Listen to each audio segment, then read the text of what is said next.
gentlemen, Keith, Ray, what a night that was. It's a win for Sean ultimately, but it's a contentious one. Well, let me just say, I love Sean Porter. He's good for the sport, charming kid, Ohio boy, all the good stuff, but he did not win this fight. He did not win this fight. He stayed on the outside. He did nothing. He didn't do anything. He came in, he tried. This guy made a miss, countered him. He didn't win this fight. It's a terrible decision, man. I love Sean, but he didn't win this fight. Do you see it as starkly as Ray does? You know, I thought it was a great fight. I thought both fighters actually could have done more. You know, Ugas has a challenge first 2 rounds, easy. On the inside, he's strong. You know, Ugas fought a strong fight, and well, early on, you know, I thought Sean, there was moments where he could be strong. You know, Ugas. That's what makes it effective for him. But he didn't win this fight. He got caught coming in. He stayed on the outside. He was doing the Jersey Joe shuffle from out there, shucking and jiving. He didn't do enough to win the fight. You would have liked to have seen him make it an uglier fight than he did. Yeah, I mean, look, he didn't do anything for me. He didn't do it. He's usually more active. He stayed on the outside. And Ugas, too, he could have won this fight easily if he just kept sticking the jab out. Sean couldn't get out of the way of it. It's just, but he still won the fight as far as I'm concerned. Can he get the game plan wrong in this one, Keith? You know, yes. It looks like they've been boxing. 12 It's rounds. a knockdown. He got hit. He went down. Not according to Keith. But there's no feet. Please come sit at my feet. Check it out. Slow motion. Their feet never got touched. You need another camera angle. No, never came and There was water on the foot go. There's water. There's water. All right, guys. So that was Ray Mancini talking about the fight we just witnessed. And you know, this is Fula coming at you with another video. Shout out to the whole LDBC. You know, I just did a live stream about this certain thing, but I'm still not over it, man, because what this tells me basically is that if you are a technically savvy, sound boxer who does everything right, you have to basically stop the guy you're fighting in order to get a fair shake. Because at the end of the day,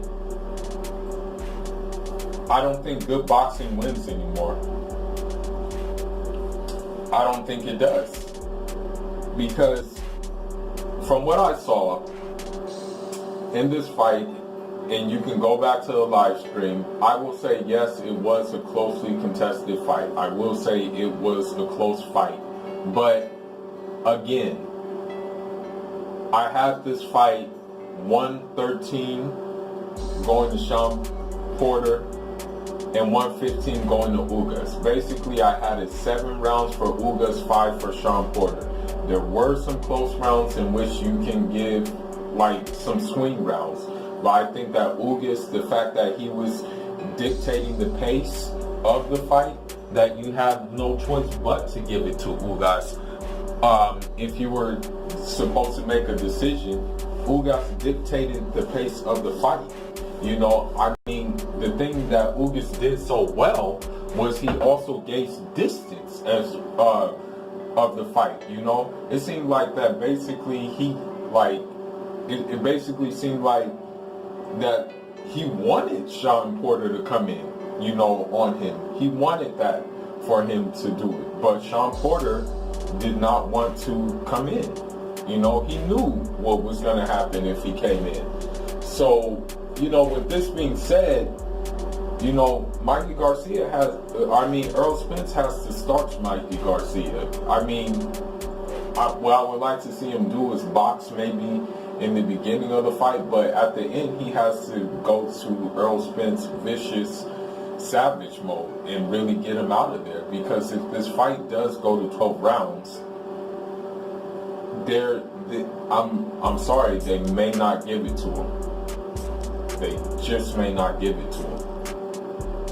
You know, and you can just also say that about the Canelo fight too with Jacobs. Like, there's no way in hell that Daniel Jacobs is going to win a 12-round decision versus Canelo. I don't care how good he boxes. You know, I don't care if he completely masterclass Canelo.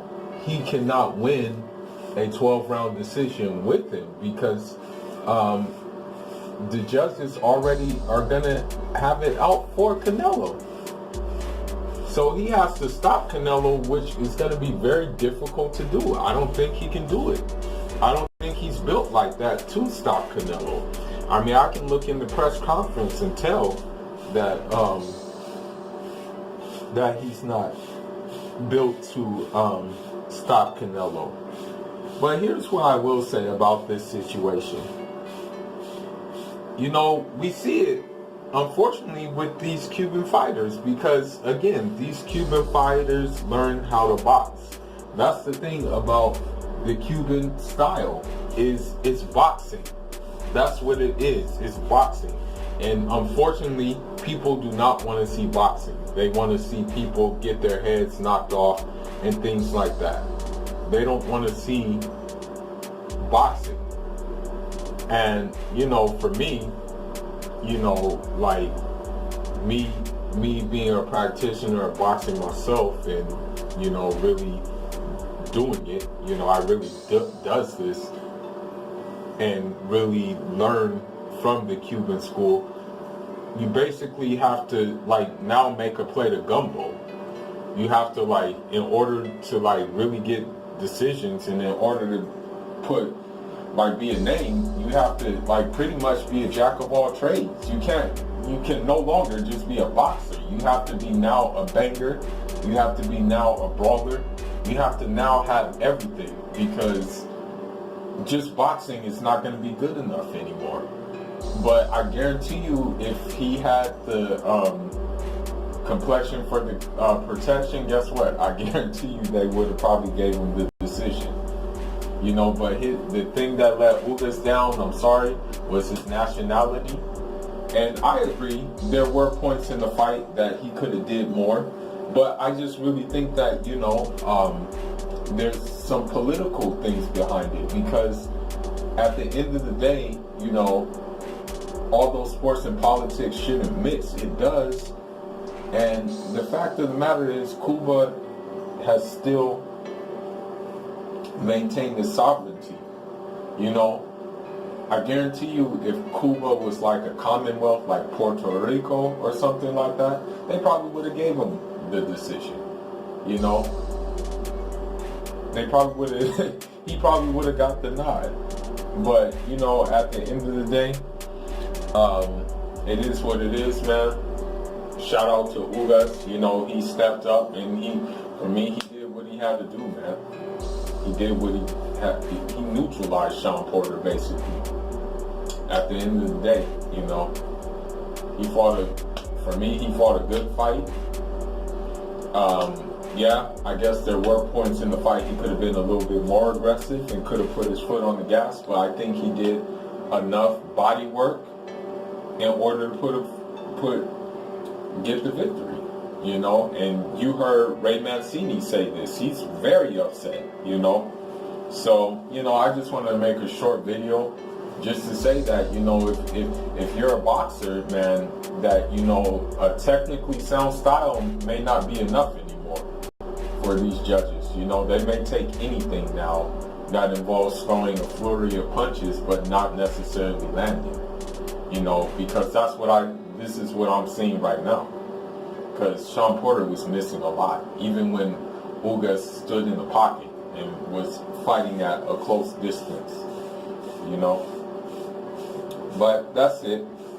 That's all I got for now, man. Leave your thoughts and leave your comments. Off till the next one. Njara.